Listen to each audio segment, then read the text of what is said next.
Bonjour mesdames et messieurs, bienvenue dans cette émission Barry Media Show podcast animée par moi, Mamadou Barry.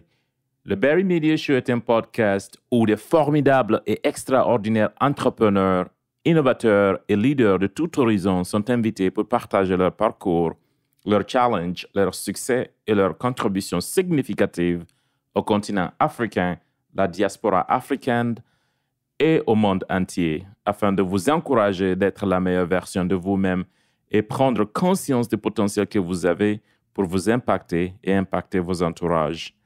Mon invité du jour est Camille Aubin-Lagueux-Yodom, d'origine camerounaise. Il vit présentement au Canada. Il est entrepreneur et professionnel certifié en blockchain et fintech. Dans cette interview, Camille nous explique non seulement comment la blockchain disrupte les paiements transfrontaliers, mais aussi la super app Jiffy que lui et son équipe vont bientôt lancer sur le marché au bénéfice des Africains et de la diaspora. Jiffy sera une plateforme de nouvelle génération constituée de nombreuses autres applications telles que des applications de transfert de fonds et de paiement, de services bancaires et bien d'autres. Camille est un visionnaire. Sans trop tarder, voici Camille Aubin-Lagueux-Yodom sur le Barry Media Show.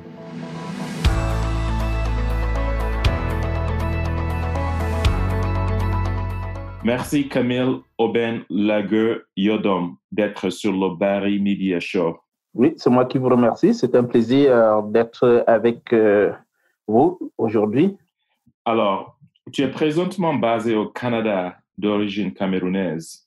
Oui, c'est bien ça. Je suis basé dans la région de Montréal depuis pratiquement 6 ans, bientôt 7 ans. Tu es entrepreneur. Parle-nous un peu de toi. Oui, en fait, je suis un entrepreneur dans le domaine de la fintech et blockchain. Donc, ça fait pratiquement 5 ans que je suis entrepreneur. Donc, je vais essayer de faire un petit feedback sur mon background. Je suis de formation de gestion et comptabilité et finance également. Donc, j'ai travaillé avant dans différentes compagnies, notamment en compagnie de BTP au Cameroun, à Yaoundé précisément, comme assistant administratif et financier. Donc, c'est un poste qui a duré à peu près 1 an. Puis après, je me suis retrouvé au Brasserie.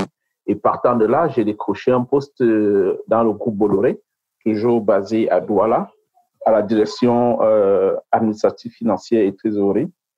Alors, ce poste m'a permis d'occuper, par la suite, un poste de responsable de déploiement des applications financières et comptables au groupe Bolloré, c'est-à-dire de 2011 jusqu'en 2013. Et puis, je suis parti de là pour m'installer au Canada. Donc, arrivé au Canada, j'ai travaillé comme analyste et contrôle des inventaires dans une société forestière. Et puis, j'étais toujours intéressé, attiré par l'environnement d'entrepreneuriat. Donc, je me suis lancé comme entrepreneur en 2015, qui m'a conduit à travailler pour la compagnie de services financiers Primerica comme entrepreneur indépendant, où je suis allé jusqu'à être vice-président régional, donc vice-président régional au niveau de Montréal. Et après, j'ai viré pour être maintenant avec le projet sur lequel je travaille actuellement. Donc, je suis parti de travailler comme un salarié pour devenir un entrepreneur indépendant où je suis engagé dans le projet de déploiement de la plateforme. C'est Shawbanka, donc c'est ça. Donc, tu peux nous dire le nom de ton plateforme? Oui, la plateforme en question, c'est Shawbanka. Shawbanka, c'est le nom de la plateforme à l'origine. Donc, Shawbanka, c'est quoi? Shawbanka, c'est un écosystème de services d'inclusion financière pour accompagner les populations des pays dont j'ai cité, c'est-à-dire l'Afrique Caraïbe, ainsi que les autres pays en voie de développement, pour prendre en main les services bancaires dont ils sont actuellement un peu exclus, compte tenu du système bancaire actuel qu'on a. Parce que si vous regardez aujourd'hui dans le paysage financier, il y a une sorte de discrimination qui existe, une discrimination qui est parfois positive ou négative selon les perceptions. C'est-à-dire quoi? Il y a des gens qui sont exclus du service financier, peut-être parce qu'ils n'ont pas, ils ne remplissent pas les conditions requises pour ouvrir un compte bancaire, ou bien leur revenu ne leur permet pas d'avoir accès à ça. Grâce à la plateforme que nous déployons, qui va utiliser la technologie du web et les téléphones mobiles, va permettre à chacun d'être sa propre banque. On va créer une banque qui n'aura pas besoin d'avoir une agence ou un local pour fonctionner. On a juste besoin d'un réseau constitué de personnes pour échanger de l'argent comme si on échangeait des messages sur les réseaux sociaux comme WhatsApp ou Messenger. Donc, en quelque sorte, c'est ça. On ne peut pas partir de nulle part. Il faut toujours partir de quelque part. Notre architecture de fonctionnement est axée sur la blockchain et la cryptothèque. Parce que si vous regardez bien dans l'environnement blockchain, il y a tout un ensemble de foisonnements. C'est-à-dire il y a plusieurs choses qui se passent. Et il y a aussi également des gens qui se sont lancés là sans fondement aucune. Donc, le marché de la crypto-monnaie est un terrain où on trouve tout et rien. Et pourtant, cette technologie a beaucoup de potentiel. Si vraiment on va au fond pour essayer de maîtriser ça afin de créer des produits et des solutions réelles. Donc, nous avons travaillé fort pour aller dans ce sens, c'est-à-dire au lieu de rester sur le côté spéculatif ou bien parler de gains sur le marché des crypto-monnaies, on est allé développer des solutions en utilisant cette technologie. Donc, aujourd'hui, nous avons déjà des plateformes qui marchent, qui fonctionnent parfaitement. Et nous travaillons également à lancer une espèce de plateforme spécifique qu'on va appeler DeFi. DeFi, c'est notre super app. Donc, c'est on peut l'appeler un compagnon app qui va accompagner nos utilisateurs à opérer un peu comme vous êtes dans l'environnement Facebook, mais en ayant une banque, en ayant un marché, une place de marché en ligne, en ayant également un espace comme professionnel où les gens pourront s'échanger de services comme LinkedIn ou comme Uber et également comme Airbnb. Donc, on essaie de créer un super app. Dans le mot super app, c'est une application qui est comme un parapluie à-dessous duquel on a des mini applications. Shopee, c'est comme on dit Shopee en anglais, Shopee Money. Ça, c'est le nom. Shopee, That Money, c'est le nom de l'application. C'est de moyen de paiement, un peu comme PayPal. Donc, Shopee fonctionne comme PayPal, mais il est décentralisé. PayPal, il est centralisé, mais Shopee, il est décentralisé en ce sens où les clients peuvent envoyer de l'argent instantanément. C'est-à-dire, à partir de Shopee, vous pouvez avoir accès à la devise de tous les pays, c'est les 168 devises. Vous pouvez avoir accès également à la crypto-devise, c'est-à-dire Bitcoin, Ethereum et autres, où vous pouvez convertir votre argent. Maintenant, l'autre application, c'est SureSwap. SureSwap, donc, c'est une application vraiment disruptive et évoluée. Elle est essentiellement axée sur les tokens et les crypto-devises, comparativement à Shopee qui fait un mixage entre les fiat currencies, c'est-à-dire les devises fiduciaires, comme le dollar, l'euro, le yuan et autres, et avec la crypto-monnaie et l'or, c'est une plateforme de tokenisation de tout ce qui est actif. Vous pouvez tokeniser, par exemple, la monnaie locale en token, un peu comme ce que les Chinois viennent de faire avec leurs devises. Ils ont créé un digital en utilisant une application un peu comme ce que nous avons sur SureSwap. Vous pouvez également tokeniser les actions des compagnies, c'est-à-dire les titres des compagnies peuvent facilement être tokenisés à partir de là. Vous pouvez tokeniser également les titres fonciers, vous pouvez tokeniser également l'identité des gens, vous pouvez tokeniser même la valeur comme l'or. Vous pouvez prendre l'or et le tokeniser. Tokeniser, c'est quoi? C'est prendre un actif et lui donner une valeur numérique qui est indexée à cela, de telle en sorte que à partir de cet identifiant, vous avez la valeur de cet actif réel qui existe quelque part. Ça peut être un terrain, un immeuble, tout ce qui a de la valeur, en fait.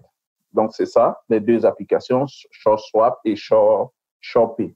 C'est quoi l'importance de FinTech, surtout en Afrique subsaharienne, ainsi que dans d'autres régions du monde? Oui, en fait, comme j'ai dit tantôt, la fintech étant une fusion entre la finance et la technologie, elle peut être important pour l'Afrique en ce sens où ça va permettre d'accompagner les opérateurs économiques à transiger vers le monde numérique.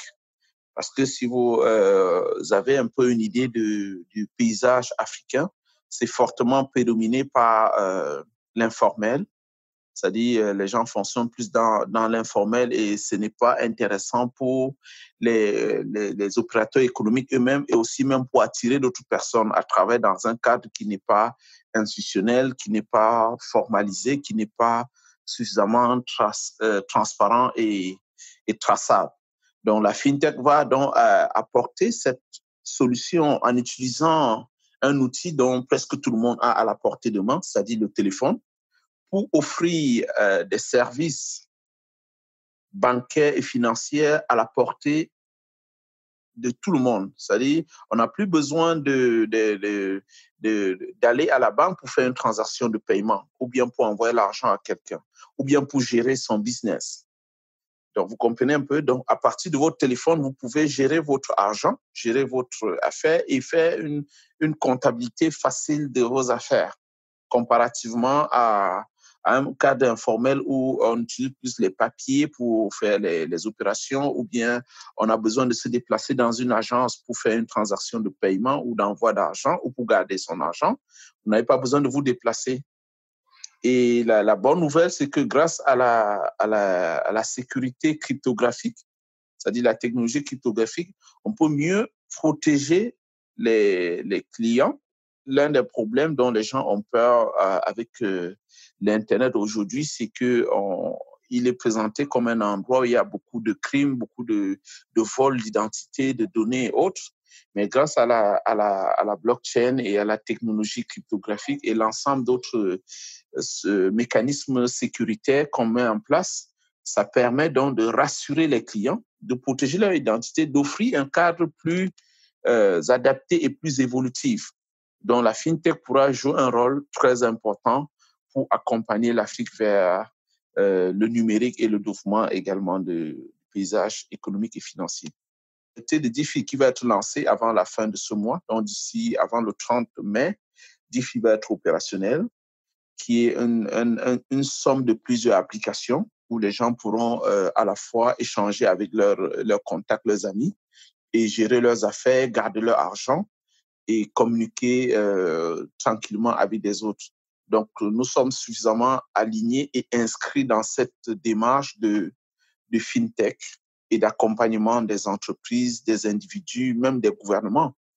Parce que figurez-vous, pour implémenter les solutions FinTech dans une économie donnée, les institutions, c'est-à-dire le gouvernement et les organes institutionnels, doivent également être embarqués là-dedans pour ne pas rater le train et être difficile à gérer. Parce que si les populations utilisent les solutions FinTech pour gérer leurs affaires ou gérer leur vie, il va de soi que le gouvernement aussi se branche, se connecte à la FinTech pour pouvoir interagir avec les populations, que ce soit pour collecter les impôts, pour payer des allocations comme les sécurités sociales et les pensions des retraités, ou bien pour prendre en charge les secteurs comme l'éducation, la santé, notamment les services sociaux et autres services dont les fonctions régaliennes reviennent à l'État.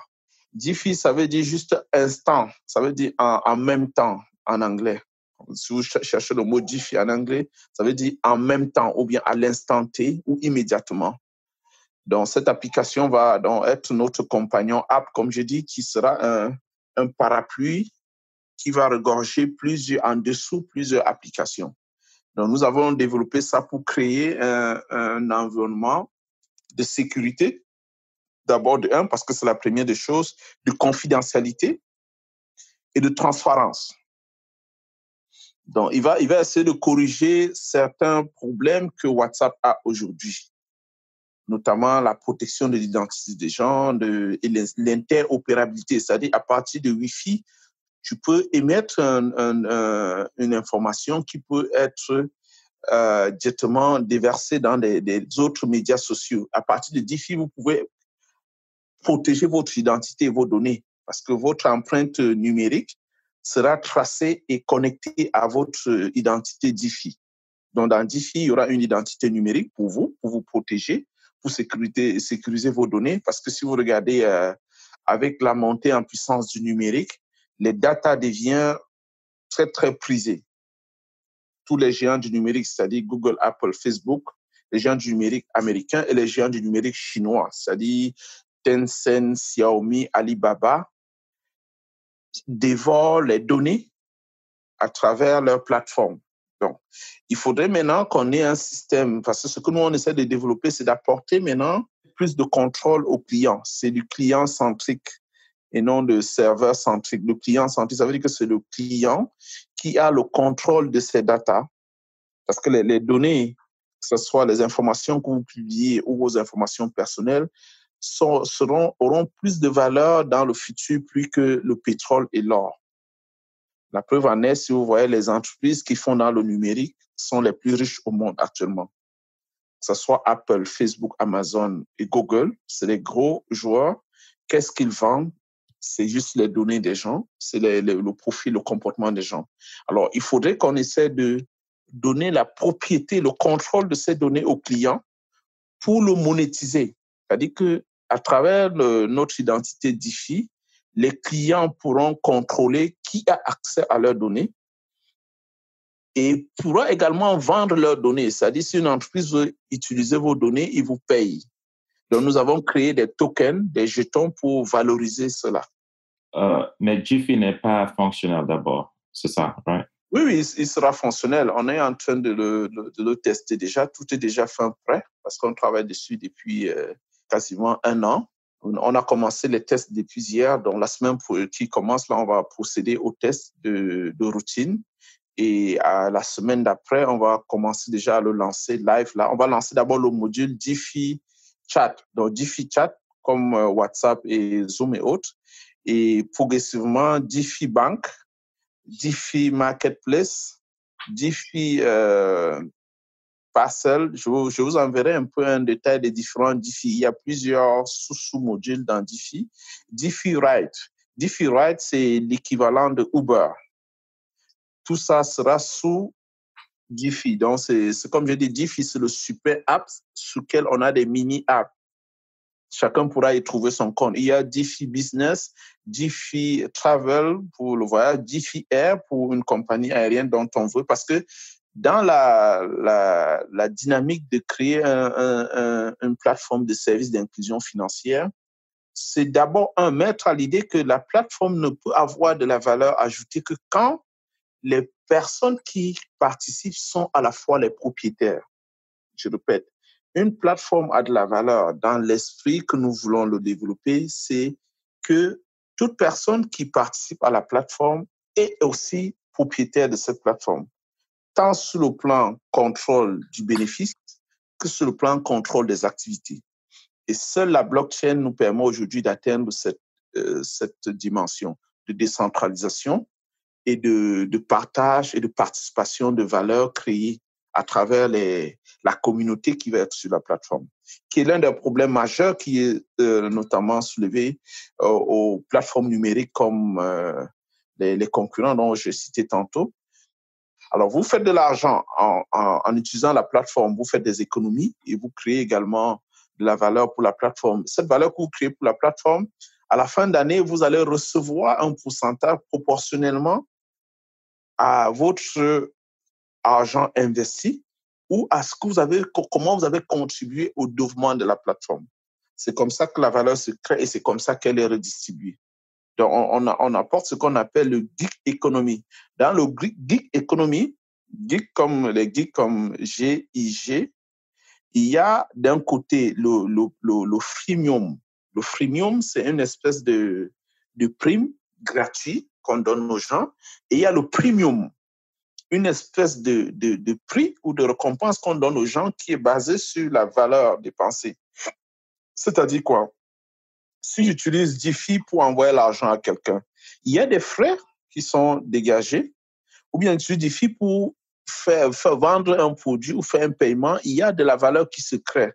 Alors, cette valeur-là est redistribuée proportionnellement. Il y a des mécanismes de remise, de ristourne ou de rabais qui est mis en place. Donc, tout ça est géré technologiquement en utilisant les tokens, des technologies émergentes pour mieux repartir la valeur qui est générée par la plateforme. Mais comment rassurer les gens que vous n'êtes pas fraude? C'est très simple. Pour rassurer les gens que nous ne sommes pas des fraudes, c'est juste aller faire leur propre recherche pour voir qui est Shaw Banca et sous quelle juridiction nous sommes enregistrés. Parce qu'une fraude ne peut pas être légalement enregistrée. Comme là, actuellement, au niveau des États-Unis, nous sommes enregistrés à l'État du Wyoming. Nous sommes légalement enregistrés là-bas. Nous sommes également enregistrés au Delaware. Shaw Banca est enregistré là-bas. Au Canada, nous sommes enregistrés également ici, devant les juridictions canadiennes, comme une entreprise légalement enregistrée. En Afrique, nous sommes déjà enregistrés au Cameroun. Nous sommes légalement enregistrés au Cameroun. Nous sommes également enregistrés au Nigeria. Nous sommes enregistrés en Europe. En Estonie, Shaw Banca est enregistré. En Angleterre, nous sommes enregistrés sous 2 entités. C'est-à-dire, il y a Synthetis Lab et il y a Code Cash.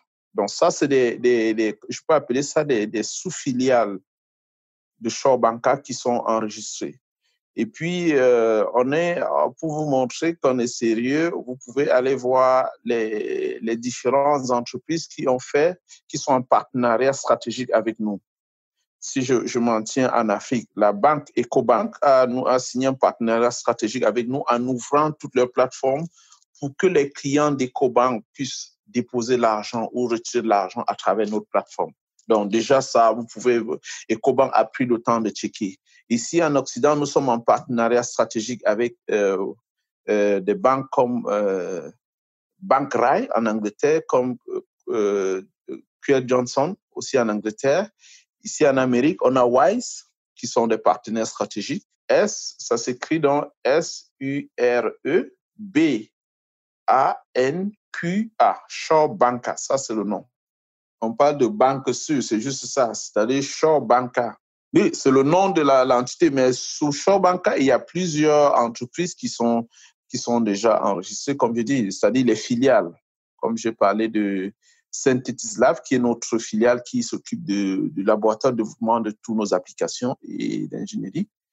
Et tu as également Code Cash. Code Cash, c'est l'un de nos produits phares également. Également, c'est le nom de l'une de nos filiales qui est enregistrée en Angleterre et au Nigeria. Donc, Code Cash, le nom Code Cash, c'est une espèce de bon électronique ou bien de coupon électronique qui sert lieu de monnaie d'échange. Donc, c'est une monnaie numérique en fait, mais une monnaie numérique qui est décentralisée. Ça, cette particularité que ça permet de stocker de la valeur et de transférer de la valeur sur une forme de boucle fermée, comparativement à la monnaie, votre argent qui est sur votre compte, ou bien si vous suivez l'actualité, il y a 2 semaines, la Chine a lancé sa monnaie numérique digitale à partir de leur banque centrale. Elle est un peu similaire à Code Cash, mais seulement que celui-là, elle est contrôlée par une entité centrale, qui est la banque centrale.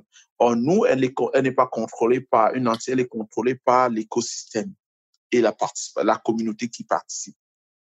Donc, Code Cash, je pourrais dire que c'est l'un de nos points de vente clés qui va vraiment permettre aux gens au niveau de l'Afrique d'échanger de la valeur en utilisant un intermédiaire, cet instrument qui est le Code Cash pour transférer la valeur et stocker de la valeur.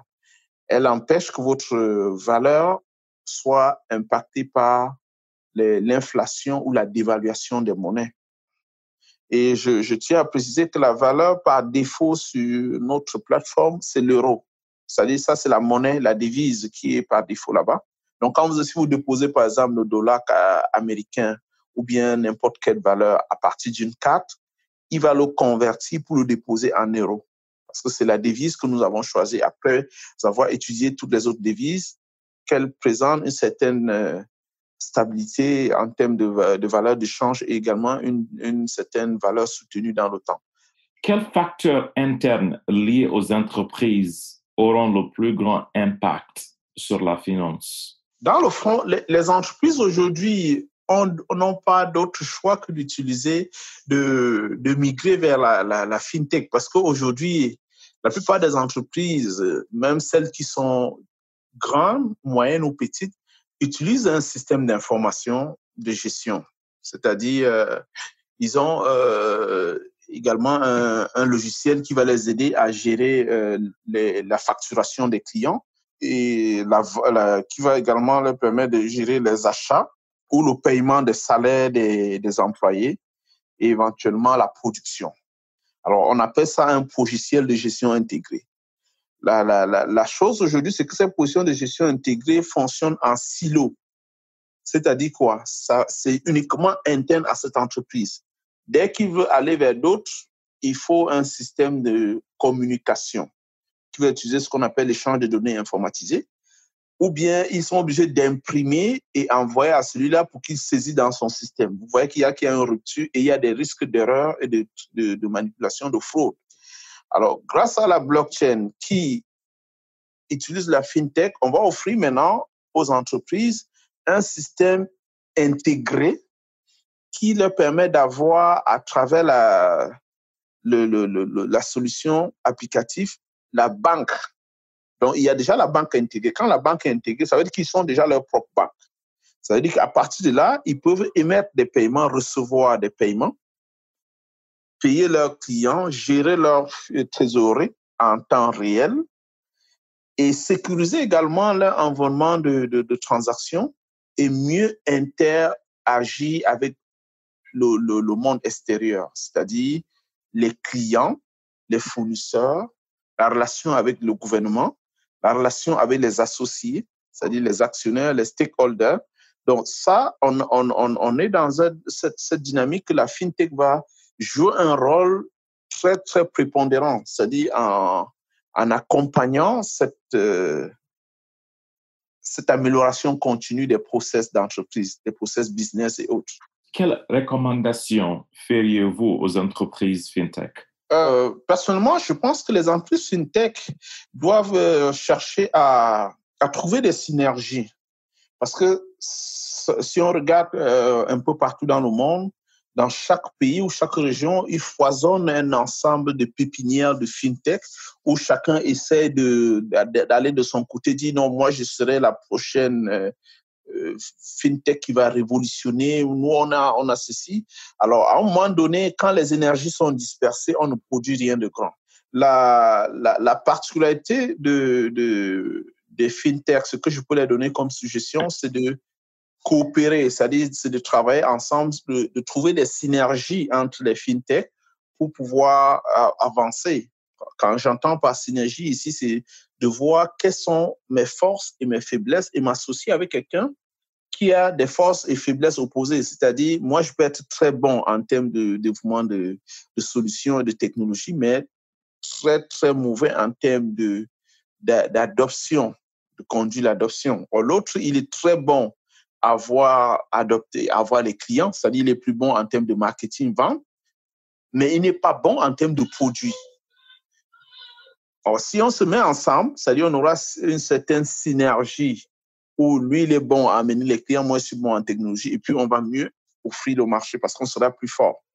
L'environnement, c'est au niveau de l'Afrique, qu'est-ce qu'on constate, c'est que l'environnement est marqué est prédominé par plusieurs facteurs et variables, notamment la prédominance de l'informel, comme j'ai dit, et aussi le niveau de compréhension et de connaissance des gens, et certains facteurs plus culturels et aussi propres à certaines régions qui les amènent parfois à rester cloîtrés ou bloqués dans leur démarche d'adopter le changement. Parce que c'est ça des freins qu'on a, où ils sont tellement habitués à un système existant qui n'est pas parfois favorable à eux, au point où c'est difficile pour eux de s'en défaire, malgré qu'on essaie de leur montrer parfois les limites ou bien les avantages à changer. Ils sont restés cloîtrés à cela. Je veux expliquer par là, aujourd'hui, on voit une forte utilisation des mobile money avec les sociétés de téléphonie mobile comme Airtel, MTN, Orange et autres. qui offre également des services de transfert de paiement via le mobile money en utilisant la technologie USSD. Cette technologie, bien qu'elle soit déjà très familière, mais elle n'est pas évolutive, elle n'est pas très, très appropriée parce que quand on regarde le coût des services versus la qualité, elle n'est pas du tout intéressante. Or, grâce aux technologies émergentes et plusieurs autres, on est capable d'offrir quelque chose de plus mieux, de plus moins cher, plus convivial, plus user-friendly pour le client que ce qu'on a aujourd'hui. Mais comment donc amener les clients à l'adopter, c'est de comprendre maintenant les mécanismes sous-jacents de la psychologie, le comportement des gens dans cet environnement de marché. La recommandation que je ferais au gouvernement, dans un premier temps, c'est que les gouvernements essaient de mettre en place et créer une zone ou un cadre franche fintech, c'est-à-dire qui va favoriser l'éclosion des fintech. Ils vont également, en donnant par exemple des avantages fiscaux, en les accompagnant peut-être avec des subventions et en favorisant et en promouvant ces plateformes à travers leurs utilisations également, c'est-à-dire le gouvernement, et également créer des sandbox, comme je vois dans certains pays. Des sandbox, c'est quoi? C'est une espèce de bac à sable qui permet de tester des services bancaires et financiers ou bien de gestion dans un environnement où on a comme des garde-fous pour les accompagner. Donc, c'est le conseil que je peux donner au gouvernement, c'est-à-dire créer un cadre légal parallèle pour accompagner cela, parce que c'est l'avenir.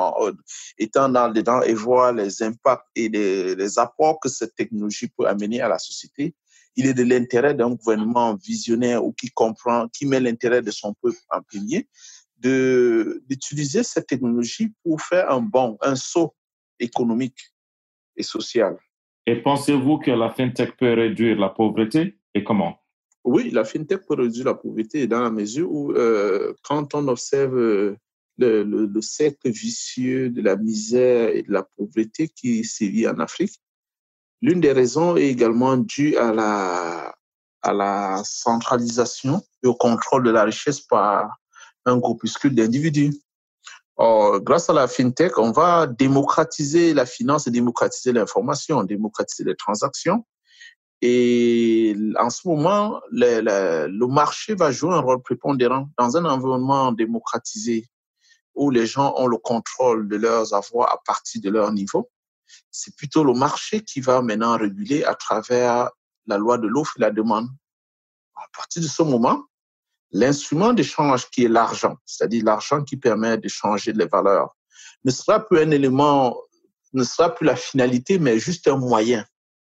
Alors, si l'argent devient un moyen et non la finalité, la valeur va devenir maintenant à la chose qui est changée. Donc, c'est-à-dire la chose qui est changée va être plus valorisée.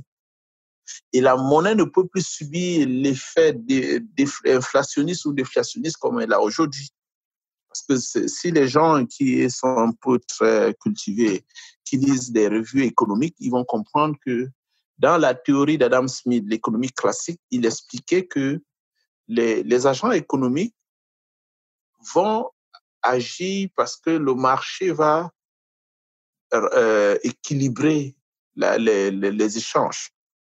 Donc, les gens vont aller travailler fort. Tu n'auras pas d'autre choix que de faire quelque chose de qualité parce que le marché va sanctionner la qualité de ton produit. Alors, plus le marché va sanctionner, si tu fais quelque chose de bien, le marché va le sanctionner à un prix fort, tu feras de l'argent et tu vas avoir un intérêt personnel et qui va mieux te servir et influencer ta communauté.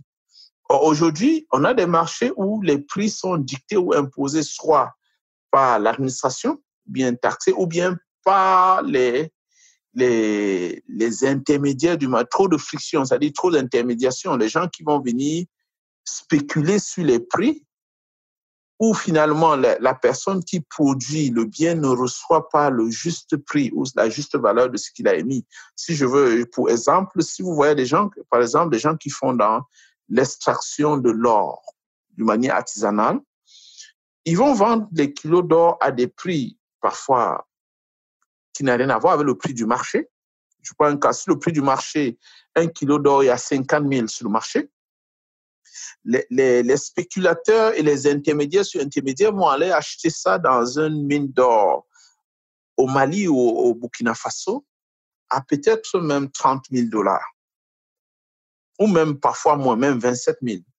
Donc finalement, la personne qui allait creuser l'or, risquer sa vie, sortir le matin sans même parfois rien manger, ne reçoit rien. Or, la marge, plus de 40% va être partagée par des spéculateurs.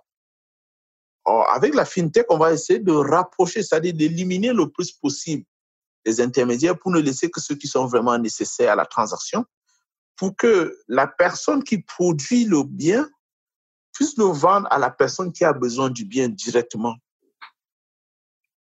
Vous comprenez? Donc, ce qui fait qu'il va recevoir le juste prix de son bien.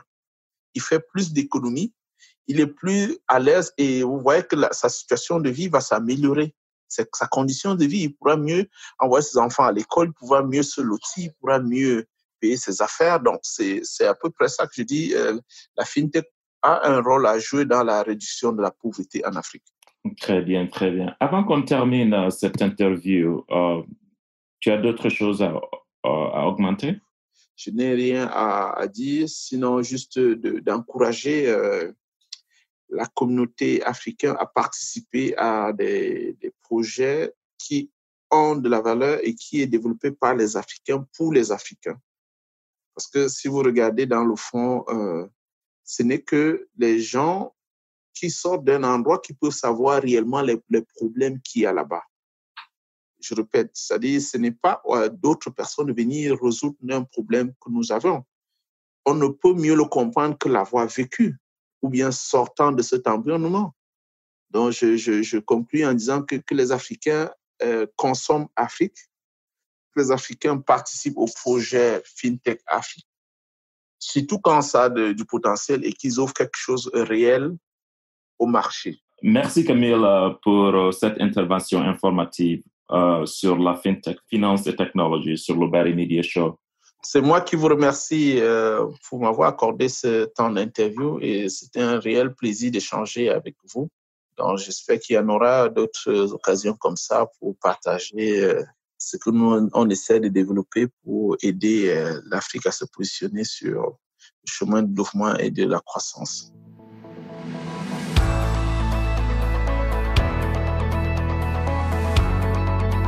Merci à mon invité Camille Aubin Lagueux-Yodom. Merci à vous d'avoir écouté cette interview aujourd'hui.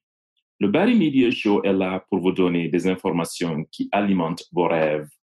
Le Bari Media Show est écrit par moi, Mamadou Bari. Vous pouvez me joindre sur Instagram à @BariMedias et sur Twitter à @BariMedias. À bientôt.